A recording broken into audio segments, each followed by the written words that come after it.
Diário de uma falida, gente. A moça postou um vídeo contando, fazendo um diário sobre a falência dela na loja dela. Ela comprou uma loja de maquiagem, já estava na mão de outro dono, repassou o ponto, pelo que eu entendi, e ela teve que lidar ali com um sonho que ela estava muito feliz com aquela loja, tudo, e ao mesmo tempo o sonho desmoronando e ela ter que lidar ali com o fechamento dessa loja, investimento perdido e mais até do que isso. Um negócio que fica sugando ela, sugando para tentar diminuir o impacto que foi a falência. Então, bora ver o vídeo dela, bora ver a história do que ela vai contar e ver assim o que acontece, né, quando a gente vai fazer um negócio, montar um negócio ou até pegar um ponto que já existe e não dá certo. O que acontece? Então, bora lá? Olá, meninos e meninas! Hoje estamos aqui, galera, estamos chegando no fim de ano. Não esqueçam de se inscrever, apertar o sininho, dar like aqui no canal. Estamos em fim de ano, gente, Natal chegando. Tô muito feliz que a gente vai encerrar esse ano, porque pensa num ano que foi puxado, foi um ano... Eu vejo muita gente falando como esse ano foi um ano difícil, gente. Me conta aqui, como foi 2025 pra vocês? Sem enrolação, vamos pro quadradinho. Tá aqui, gente, então essa daqui é o Diário de uma Falida. Quem quiser seguir, @Diário de uma Falida. Eu acho que ela montou esse TikTok exatamente para contar como tá sendo toda essa experiência, porque o nome da conta dela é exatamente, eu achei que era o nome só do vídeo, mas não, é o nome da conta dela, então eu acho que ela vai se dedicar a contar esse momento da vida dela. E esse vídeo aqui, esse primeiro, bombou, todo mundo querendo saber o que aconteceu, então bora lá. Diário de uma loja falida. É assim que eu começo o vídeo mais triste da minha vida. Mas afinal, amiga, vem que eu vou te contar do começo. Eu tinha uma loja de cosmético, um sonho que foi bem difícil de realizar, mas eu junto com a amiga conseguimos realizar, a gente comprou a loja já pronta. Mediante a isso, eu já tinha um estúdio de alongamento de cílios onde eu trabalhava e estava grávida. Então, nesse meio tempo, eu ganhei o meu bebê e trabalhei junto com o meu bebê em todos os atendimentos de cílios e cursos e inventei de comprar a loja, porque na época minha amiga trabalhava nessa loja e a dona ia vender. Então, a gente pensou, por que não, né, realizar aí um sonho do fundo do nosso coração e nos dedicar para isso. Por um tempo deu certo, eu consegui conciliar a vida entre ser mãe, entre trabalhar na loja, trabalhar no estúdio e cuidar da minha casa. Mas com o tempo, infelizmente, isso foi se deixando pra lá. Por meses e meses deu tudo certo, a gente estava super feliz com o empreendimento, mas assim como toda empreendedora iniciante, ainda mais em algo que a gente não sabia e não entendia, porque eu estava há 7 anos trabalhando no ramo de alongamento de cílios com o meu estúdio de cílios, então eu não entendia nada sobre como cuidar de uma loja, sobre como vender. E a minha amiga também sempre foi funcionária, então não entendia nada sobre gestão, sobre financeiro. Acabou que cometemos vários erros, caímos em golpes que poderíamos ter ficado mais atenta para poder não cair, mas o destino acabou nos levando ao fracasso, literalmente. Tem gente que pensa que só vender e só ter um financeiro bom já funciona, mas às vezes não. Às vezes o destino dá um tombo na gente pra nos ensinar, pra nos ajudar a melhorar. E no meio disso tudo, eu sempre com meu bebezinho no colo, sempre trabalhando junto com ele. A loja chegou um tempo que não pôde pagar nem a própria funcionária e eu tive que ficar por meses e meses trabalhando nela, me dedicando nela. Foi onde eu deixei o meu estúdio um pouco de lado, eu só podia atender no estúdio só após as 6 horas da tarde, que era após o horário comercial, onde também me prejudicou no estúdio e fez eu perder bastante clientes. Então não só um espaço, como fiquei com 2 espaços falidos, minhas clientes foram ficando chateadas porque eu acabei não tendo tanta disponibilidade para elas e isso acabou trazendo mais riscos financeiros ainda, tanto para minha casa, porque querendo ou não era minha fonte de renda, quanto também para os meus negócios que eu não conseguia me dedicar 100% a nenhum deles. E como se não bastasse a crise financeira que a gente estava passando, eu descobri que eu estava grávida, novamente com um bebê de 5 meses em casa, o que me desmoronou, me deixou com depressão e super triste. Tive que aprender a lidar com isso e sem saber o que ia ser, tanto da loja, tanto de mim, quanto também dos meus filhos. Afinal, só estava por começar, seria um longo ano de disputas. Assim como foi desde janeiro até hoje, que é dezembro, foi um ano cheio de disputas, cheio de incerteza, que todos os meses eu entrava não sabendo como que eu iria sair deles. Hoje eu já estou de 8 meses de gestação, cuidando do estúdio, continuo cuidando da loja e continuo nessa crise financeira desde janeiro. Já são 12 meses desesperadas tentando sair dessa crise, mas vencendo um mês após o outro, sempre com a ajuda e o auxílio de Deus. Além disso tudo, agora sendo mãe de bebê de 1 ano e cuidando de casa também. E quero trazer vocês junto comigo nessa jornada para, de uma vez por todas, tirar a minha loja da falência. Certo, gente. Então, várias coisas aqui aconteceram. Ela então tinha um estúdio de cílios que parecia ali sustentar, dar certo. Parecia, pelo que ela fala, era ali mais estável. Tinha clientes, tinha frequentemente clientes. Parecia que conseguia se sustentar disso. E aí ela tem capital, pelo visto, para comprar uma loja de maquiagem que a dona parece que repassou. Tinha outra dona, passou para ela. Quando você vai comprar um negócio que está sendo repassado, então tinha um dono, ele vai repassar. Assim, vou te falar, A pergunta é por que tá repassando? A pergunta sempre é por que ele vai repassar. Ah, tem N motivos, mas eu vou falar para vocês uma coisa. Existe, mas é bem complicado você repassar, vender um negócio muito lucrativo. É muito complicado. Normalmente ele tem um probleminha. Mas muitas empresas, muitos donos de empresa compram negócios que estão sendo vendidos. E eu acho que o primeiro ponto disso é você ter capital. Você tem que ter muito capital, você tem que ter ali dinheiro para girar durante um bom tempo, até entender quem são os clientes, até entender como é que aquilo funciona, poder cometer erros. Ela falou aqui, por exemplo, de golpe, poder tomar golpe. Você fala assim, como assim, Nicole, poder tomar golpe? Porque quando você tem caixa, gente, quando você tem reserva de dinheiro caixa, erros e até calotes, você ali consegue ainda se manter no negócio até entender como se livrar disso, como superar essa situação, né? Então, o segredo sempre está no caixa. Quanto você tem de caixa para girar o negócio e por quanto tempo? E aí as vendas que vai ocorrendo também cooperam para esse caixa, se você se organizar bem. E aí ela conta uma coisa assim muito interessante, gente, que a gente quase não pensa sobre isso. Mas ela comprou esse negócio junto com a amiga. A amiga era funcionária de lá. Olha que interessante. Então, a amiga, em um primeiro momento, vê tudo em uma visão de funcionária. E agora, ela é dona. E agora, ela comprou. Ela tá agora como dona desse negócio. Então, ela vai começar, com certeza ela teve que lidar com isso, ela começa, então, a ver a coisa de outra forma. E como é difícil empreender. Como é difícil. Imagina como foi para a amiga dela ver que era funcionária, basta trabalhar, basta, querendo ou não, ficar ali muitas horas e tudo, para ganhar ali seu salário no fim do mês. E aí, quando você começa a empreender num negócio que não tem dinheiro para pagar muitos funcionários, e você tem que ser um dos funcionários, você pode às vezes até não estar na frente da loja, mas você está lá atrás, cuidando das contas, tudo nos mesmos horários. E ali você muitas vezes se vê numa situação em que nem salário você tem. Você está naqueles mesmos horários, tem que pensar mais, tem que se sacrificar mais, tem que aprender mais, tem que apanhar mais, e ainda por cima chega no fim do mês não tem um salário. E a conta não bate, entendeu?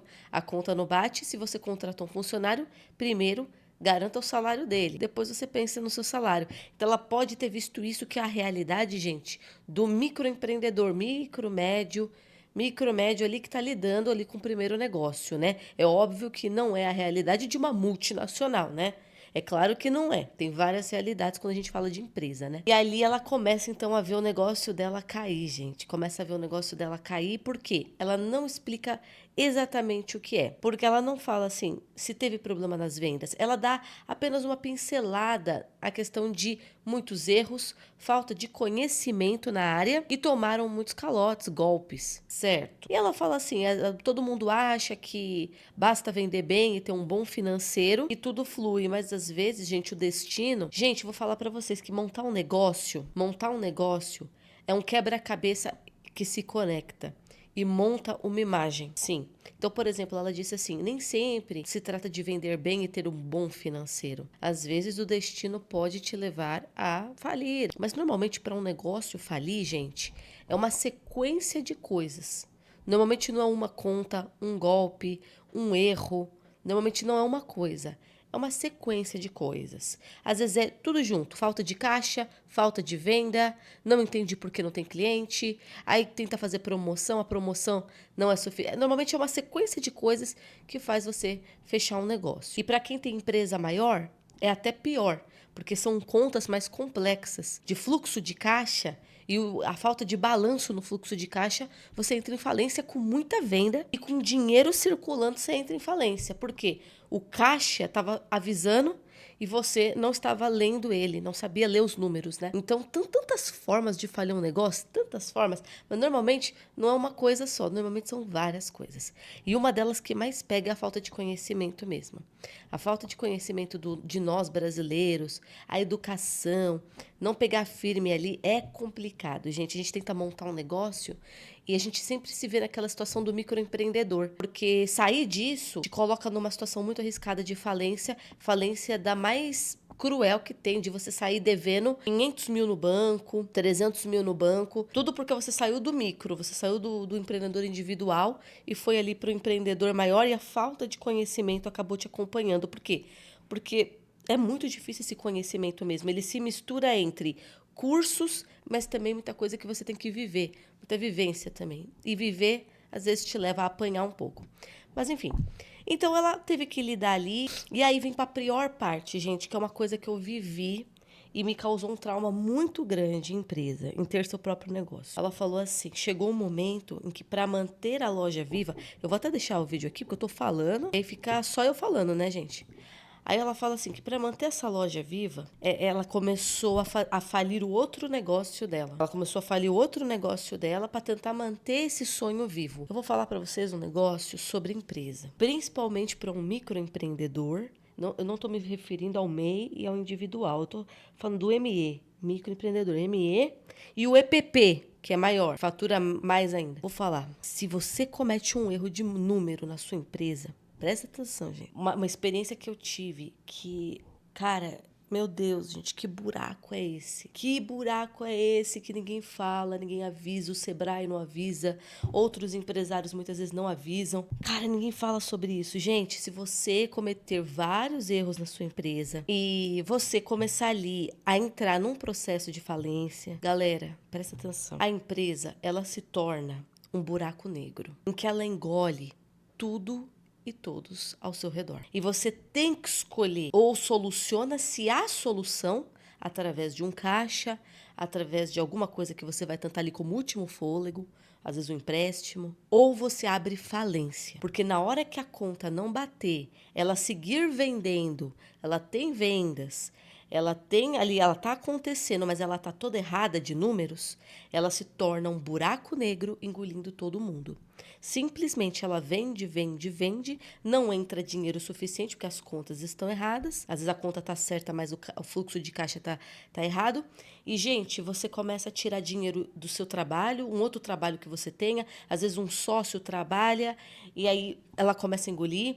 Ou então você tem outro negócio, como ela, e começa a engolir o outro negócio. Aí alguém tenta te ajudar, aí você tenta fazer um empréstimo, a empresa engole todo o empréstimo e não retorna. Aí, por quê? Porque tem números errados, tem coisas erradas acontecendo. E você tá dando dinheiro para ela, ela só vai engolindo. Só vai engolindo. Basicamente, você dá dinheiro e você está dando dinheiro para o banco, você está dando dinheiro para o governo, você está dando dinheiro para fornecedores, mas ele nunca retorna para a própria empresa. Não estou falando nem do seu salário, porque o seu salário você já não tem há muitos anos. Estou falando, não retorna para a própria empresa, para ela criar caixa e ficar forte. Então, poucos falam sobre isso e ela experimentou um pouco disso. Um negócio que está dando errado e tem contas para pagar e ele não está se sustentando, você não sabe como resolver e ele começa a engolir e falir a sua vida. Ela começa a destruir a sua vida. E aí você tem que, enfim, tomar uma escolha. Fecha, vê o que você faz. Ou dá-lhe o último fôlego, enfim. E aí, para melhorar, ela engravidou. A segunda gravidez. E eu tô grávida da segunda gravidez também, gente. Ó, não fala mal de grávida, gente. Tô sensível. O mundo da pessoa caindo e ela fazendo filho é que ela mesma falou, gente, que ela não queria ter engravidado. Ela ficou com depressão. O problema maior é levar a criança. Eu, como cliente, não gosto de ser atendida tendo que parar para cuidar de criança. Sou impaciente e ansiosa. Me dá vontade de sair correndo. Acabo não voltando mais. Eu achei impressionante ela conseguir atender com criança. Vocês acreditam? A criança tá super quietinha ali, dormindo de boa. Eu, assim, eu não conseguia fazer nada com o Pedro, gente. Gravando aqui, eu não conseguia deixar ele ali. Ele ouvia a minha voz, ele já começava a se mexer, eu tinha que ficar parando o vídeo. E tem cliente que não gosta. O do bebê eu achei até tranquilo, o bebê tá sempre dormindo. Mas quando se torna criança mesmo, que anda, corre, interage, fala, interrompe, porque é uma criança ali em descoberta. Ó, eu peguei um negócio na mão. É uma criança em descoberta. Ali, às vezes, muito cliente não gosta. E muito profissional não percebe. Como a criança é uma coisa muito sagrada para a mãe, para o pai, não percebe que o cliente às vezes quer um momento... Às vezes ele quer dormir na sua maca, ele quer deitar e dormir. E aí com criança correndo, conversando, às vezes era um momento de relaxar do seu cliente. Então sempre tomar muito cuidado, né? Gente, acabou. O mercado agora é digital. Shein, Shopee, etc. Ai, gente, eu também acho. Ai, eu mesmo, eu vendo na Shopee, vendo no Mercado Livre, vendo na Shein. E, gente, agora nós estamos com um catálogo bem menor de produtos, exatamente para conseguir produzir com facilidade. Cara, eu vejo pessoas, empresas que só tem um produto vendendo. Um produto, foca totalmente naquele produto. Agora, quando você tem loja física, você tem que ter ali um arsenal de produtos. Você tem que ter ali um estoque bonito. Inclusive, vou até parar o vídeo dela aqui, ó, pra vocês verem. Olha atrás dela. Então, são grandes prateleiras com LED e um produto aqui, um produto ali, como se fosse uma loja de, sabe, de rico. Sabe, já viu aquelas lojas de rico, gente, que, tipo assim, é uma pedra, aí tem um boné. É ultra minimalista. Então, assim, quando a gente vende, dependendo pra classe B e C, enfim, eu não entendo muito. Mas quando a gente vende ali pra galera que quer comprar bastante, quer comprar com preço bom, as pessoas gostam de ver abundância. Abundância. É prateleiras imensas de maquiagem. É prateleiras imensas, cheias de produto de cabelo, quero opções. No final, levar um produto. Mas eis a questão, por isso que é complicado loja física. E eu vejo muita loja assim, que é um estilo mais focado ali em produto. E eu sinto que muitos clientes muitas vezes não se interessam em entrar. Eles querem naquela loja mesmo que, cara, tem promoções, tem tudo e tem muita opção. Me conta, gente, o que vocês acham? Vocês concordam com isso ou vocês acham que não? Vocês gostam de loja minimalista? Me conta aqui. Não sei se o estilo é minimalista, mas vocês entenderam. Esse negócio que o povo tá sem dinheiro é mentira. O povo está comprando tudo online. Breve pesquisa em produtos da Shopee que você vai ver a quantidade de vendas. É verdade, gente. É verdade. Eu fiz um vídeo aqui sobre o Brás, que o Brás tá falindo e tal. Fiz um vídeo analisando. E muita gente falando, o Brasil, ninguém tem dinheiro. Ninguém não.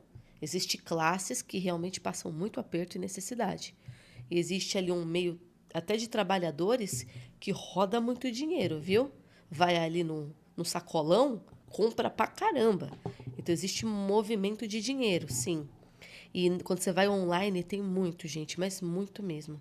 Eu vi um produto que vendeu mais de 600 mil. Eu assim, nossa, esse produto vendeu mais de 600 mil. Um anúncio. E tem vários anúncios iguais a ele. E esse vendeu 600 mil. O ideal seria colocar estúdio dentro da loja. O atendimento impulsionaria as vendas.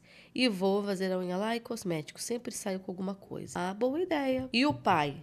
Não é hater, só uma pergunta mesmo. Gente, provavelmente está trabalhando. Porque ela tem 2 negócios falindo, 2 filhos. Você acha que ela paga conta de luz como? E aí ela mesma respondeu: ele faz todas as despesas da casa. E do nosso filho, minha responsabilidade é só as dívidas que eu fiz mesmo da loja. E trabalhar, cuidar dos filhos. É isso, é uma divisão, né? Ela tá tentando um negócio, não deu certo, mas tem ali ele também ajudando, é isso. Mas eu suspeito aqui de uma coisa que eu quero até falar pra vocês, tá, gente? Eu suspeito aqui que ela falou, tem vendas, financeiro não garante tudo, muita coisa pode acontecer, né? Eu acho 2 coisas, que eu acho que elas não tinham caixa suficiente para lidar com imprevistos como esse, de um possível golpe, ou um imposto, ou uma conta muito alta, algo que você não espera, um imprevisto. Né? E por incrível que pareça, ser roubado é um imprevisto. Acho que, primeiramente, caixa. Eu demorei muitos anos para descobrir o valor de ter caixa numa empresa, que é o caixa que dita tudo, quanto tempo você vai se manter. E o segundo ponto, pode ter acontecido isso, as vendas, ela tinha vendas, mas as vendas não serem suficientes para bancar o valor do aluguel, os produtos que eram comprados, funcionária e o salário das sócias. Que são 2 sócias, né? Às vezes você tá vendendo, você tá com o preço correto, mas você não tá vendendo o suficiente, tem que vender mais para bancar suas contas. Isso aí existe tabela para você descobrir. Existe tabela para você descobrir quanto você tem que vender. Se não me engano, é DRE, gente, me corrija aqui. Existe tabela para você descobrir quanto você tem que vender para pagar tudo, ainda ter salário e ainda conseguir guardar caixa para sua empresa. Então, às vezes, você está vendendo, mas você não consegue vender o suficiente. Você tem que ficar vendendo muito para conseguir pagar tudo isso. Ou, muitas vezes, você está vendendo, mas o preço está incorreto. Você pensa que você está vendendo muito e, na verdade, está sempre no negativo ou ganhando bem pouquinho. E aí, você tem que vender, assim, milhões para conseguir pagar um funcionário. É um exemplo exagerado, mas para dizer aqui que podem ser alguns problemas. Preço errado ou vendas não suficientes para sua estrutura. Isso pode também ter acontecido com ela. Mas agora me conta o que vocês suspeitam. Muita gente, microempreendedor, entra em falência. Eu vou até sair do quadradinho para falar isso. Muitos microempreendedores, gente, entram em falência, mas é o micro... Tô falando de um MEI. Ah, vou vender bolo de pote. Ele é um empreendedor, ele está começando ali seu negócio. É do zero, só ele. Vou vender brigadeiro, vou vender bolo de pote, vou começar a vender online maquiagem. Fiz um produto aqui, quero começar a vender, só eu, não tem funcionários, não tem nada. A grande maioria enfrenta o seguinte problema e fecha, não consegue seguir. Por conta de não entender quem é seu cliente, onde ele está. Então, você monta ali tudo, deixa a embalagem linda, e aí você anuncia no Instagram e fica esperando ali o cliente. Cadê o cliente? O cliente não está no seu Instagram, o cliente não está no Instagram dos seus amigos, o cliente não é sua família. Cadê meu cliente? Então, não sabe como encontrá-lo, onde está. Então, se perde nisso e aí fica com poucas vendas, até não conseguir vender e não pagar os próprios insumos. Não teve nem questão de aluguel envolvido no final, né? É não ter encontrado o cliente. Isso aí é algo bem pequeno. E o EPP, que aí já tá faturando ali a mais de 100 mil muitas vezes. Aí, galera, são tantos motivos. Precificação incorreta, fluxo de caixa desequilibrado, o balanço negativo e achando que tá positivo. Fluxo de caixa, o seu caixa gastando muito à vista e recebendo parcelado. Vende, mas está vendendo errado, ou vende, não vende o suficiente, ou o produto não tem ticket médio suficiente e lucro suficiente para conseguir bancar toda a sua estrutura. Sua estrutura exigiu muitos funcionários, mas seu produto não sustentava todos esses funcionários. Ele não conseguia entrar em desequilíbrio. Tudo isso os números mostram e, às vezes, o empreendedor foi crescendo e esse conhecimento não caminhou junto. E aí ele começa... Então, quando você cresce, são tantos motivos para quebrar. Quando você cresce, são tantos motivos para quebrar que você fica assim, nossa, acho melhor eu voltar a ser MEI, porque eu era mais feliz quando eu era MEI, vendia meu bolo de pote e só, cara, eu só tinha um bolo de pote, um sonho, velho. Era só vender o bolo para pagar os insumos e ficar com um pouquinho de dinheiro para pagar minhas contas. E agora eu tô grande e tô prestes a falir com uma conta de 500 mil, de 1 milhão, se deixar, só em empréstimo para tentar manter o negócio. Como eu disse, vira um buraco negro, né? Então, quando você cresce, são tantos motivos, assim, para falir, que você fica, uau, caramba, nem sabia que era tão possível falir com tantos motivos diferentes, sabe? Mas, como eu disse, nada oculto que não seja revelado, minhas amigas. Tudo os números mostram. Tem que saber, então, quais são esses números, tem que saber fazer cursos certos de gestão para aprender quais são esses números que mostram esses erros. Eu vou, antes de encerrar o vídeo aqui, que eu preciso encerrar o vídeo, eu vou contar um problema que aconteceu na minha loja. Nós estávamos vendendo muito e, como eu disse, vendeu muito, muitas formas de falir. E aí, gente, eu lembro que a gente começou a vender um produto muito bom, cara. Eu quero nem falar ele aqui porque vocês vão saber qual é o produto. Não quero nem falar. Que eu fazia propaganda horrores dele para vocês e depois eu e o Renan olhamos assim e dissemos, meu Deus, esse produto tá acabando com a gente. A gente tava vendendo um produto que ele era mais estruturado, bonito, exigia tal, e ele também era mais caro. Então, a gente conseguiu um produto de ticket médio mais alto.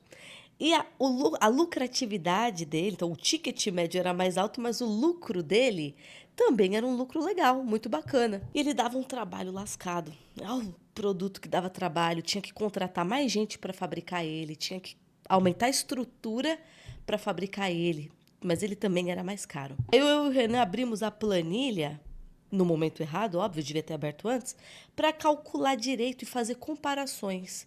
Esse produto versus esse. E a gente chegou à seguinte conclusão. Peraí, ele tem um ticket médio mais alto, mas o lucro dele, o lucro que retorna para a empresa, não é para o meu bolso, é para a empresa. O lucro que retorna para a empresa é o mesmo lucro daquele produto simplesinho, fácil de fazer que nós estávamos vendendo. Então foi uma ilusão o ticket médio mais alto. Era um ticket médio mais alto, mas ele trouxe uma ilusão. Porque o lucro dele, na hora que a gente comparou os nossos produtos, tudo que eles retornam, o valor dele era a mesma coisa de um produto simples, de um produto fácil de fazer. Aí a gente assim, putz, uns erros de iniciante, gente. Erro também de iniciante. Você se levou pelo ticket médio alto. Ele custava, um exemplo, R$58 e o outro custava R$20. Mas o lucro que retornava ambos se tornavam um exemplo, R$ 10 a empresa no final. Peraí, então por que eu estou fazendo esse aqui que é mais difícil, está exigindo mais funcionários, ele traz impostos mais altos, já que ele... Então são coisas que você fica assim, ó, tantas formas de errar, né? E a gente tinha acabado de sair de outros erros, então tantas formas que vão aparecendo para o empreendedor ali que às vezes está buscando conhecimento na marra. Mas é isso, gente, me conta aqui sua experiência com empreendedorismo, se vocês já passaram pelo que ela passou. O que vocês acharam da história dela? E me conta também o que vocês já viram na vida. Obrigado por terem assistido e beijo!